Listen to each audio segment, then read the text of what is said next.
Hi, John. How are you this week? Hi, Elliot. Like you, hoping that we go to 2021 and it's 10 times better than 2020. That's a low bar, but yes, I Yeah, agree. exactly. I hope you and your family had good holidays. I know you and I took our first week off since May from doing this, but hope you had some good time off. So I had thought we might be talking about the fact that the National Defense Authorization Act would have passed, and we would have had the Anti-Money Laundering Act of 2020 and all that. But as I think everybody knows who's hearing this, it's been vetoed by the president. The House has voted to override. We're recording this middle of the week, and at this point, the Senate it's on the floor, but it's being filibustered before a vote. So probably not a vote for at least for another day.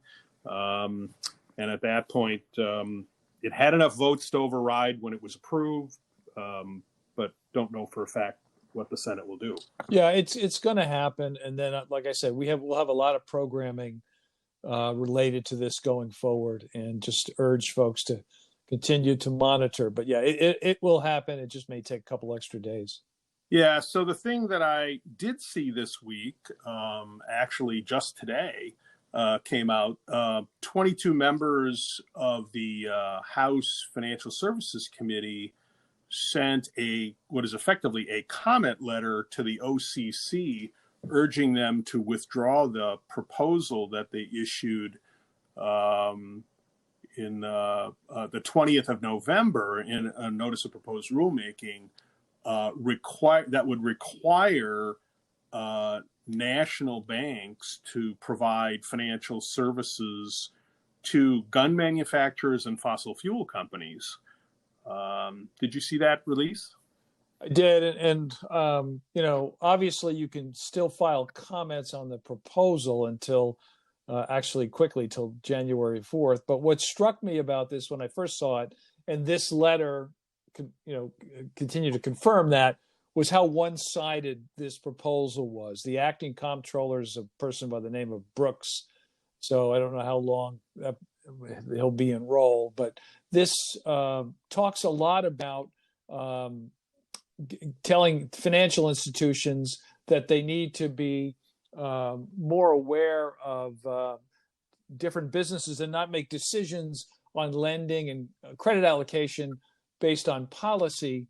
But if that were their real concerns, in my opinion, they would have also mentioned the impact that some of these issues, these risk decisions, have had on the humanitarian and charity world, because that's clearly an area where, if they have the appropriate business model, they should be able to have relationships. So to focus on these entities seems a little out of left field. Not being facetious with that phrase. And it just, again, is another example, in my view, of how political the OCC has become in the past couple of years. And I think that will change with a new administration. At least that would be the hope, that we can all deal with these issues as issues and not come to them with a political bent one way or the other. Yeah, it's interesting, too, because if you think about it, generally speaking, the starting premise for businesses in the United States is that they have the ability to choose who they do business with, as long as they don't discriminate against people who fit into a protected class under one of the various pieces of federal law that give protected status. And the proposed rulemaking certainly doesn't point out in any way that gun manufacturers or fossil fuel companies have protected status under any of those pieces of federal law. Right. And if you look at the initial announcement, it says in the intro to it that the proposal would codify more than a decade of OCC guidance saying that banks should provide access, services, capital, and credit based on risk assessment, not broad-based decisions.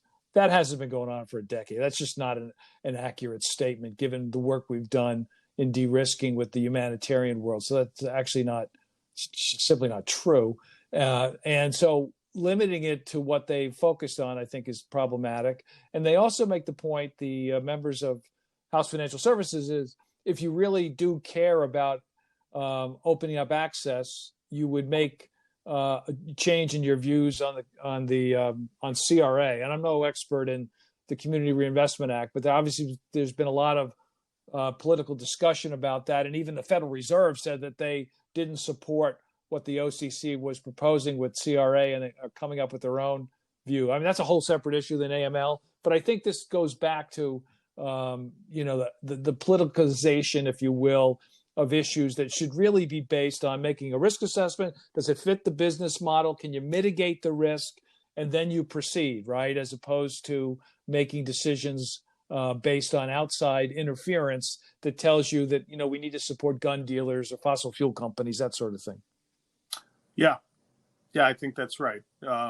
If you're interested in the topic, I recommend that people take a look at the House Financial Services letter. They make some interesting arguments tying in